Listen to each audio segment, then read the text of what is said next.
Halo semuanya, apa kabar? Semoga semuanya dalam keadaan sehat walafiat. Walaupun tidak bisa belajar secara langsung dengan guru, akan tetapi kalian bisa belajar melalui video pembelajaran. Kalian bisa belajar di mana saja, kapan saja, dan bagaimana saja keadaannya. Mudah-mudahan kalian tetap sehat dan tetap semangat belajar.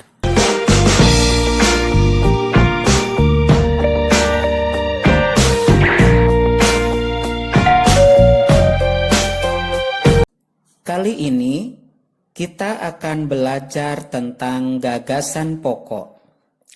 Gagasan pokok bisa disebut juga sebagai gagasan utama, ide pokok, atau pokok pikiran.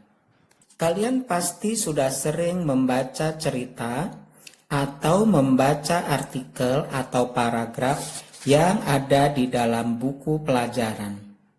Dalam setiap paragraf, pasti memiliki satu gagasan utama atau gagasan pokok atau ide pokok atau pokok pikiran, dan ada beberapa gagasan pendukung. Gagasan pokok adalah gagasan utama yang dibahas di dalam paragraf. Dalam bacaan, hanya ada satu ide pokok dan beberapa gagasan pendukung. Gagasan pendukung adalah gagasan penjelas yang menjelaskan gagasan utama dalam sebuah paragraf. Coba perhatikan contoh paragraf berikut ini. Paragraf berikut ini tentang pawai budaya. Pawai budaya sangat menarik bagi warga kampung Babakan. Pawai ini selalu menampilkan keragaman budaya Indonesia. Udin dan teman-teman tidak pernah bosan menanti rombongan pawai lewat. Tahun ini mereka datang ke alun-alun untuk melihat pawai tersebut. Kakek Udin pun terlihat sabar menanti. Terdengar suara gendang yang menandakan rombongan pawai semakin dekat. Coba perhatikan paragraf tersebut. Kita perhatikan kalimat utama dalam paragraf tersebut, yaitu pawai budaya sangat menarik bagi warga kampung Babakan. Gagasan utamanya adalah pawai budaya di kampung Babakan.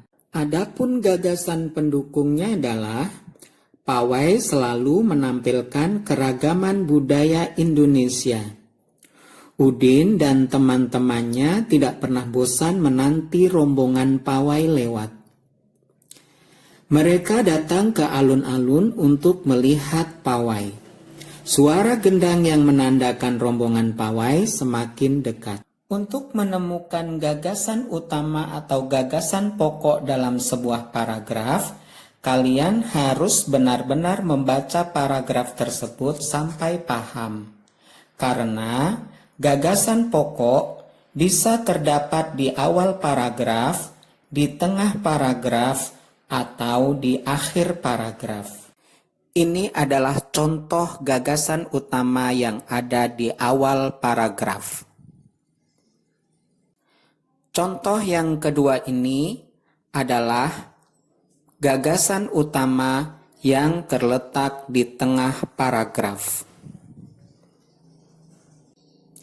Dan ini adalah contoh gagasan utama yang ada di akhir paragraf.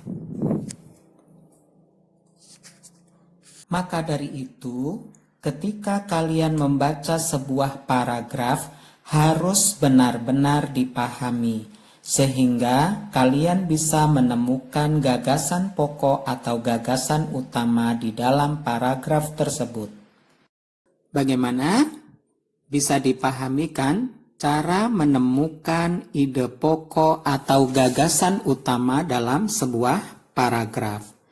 Semoga kalian bisa memahami penjelasan kali ini. Sampai di sini pembelajaran kali ini.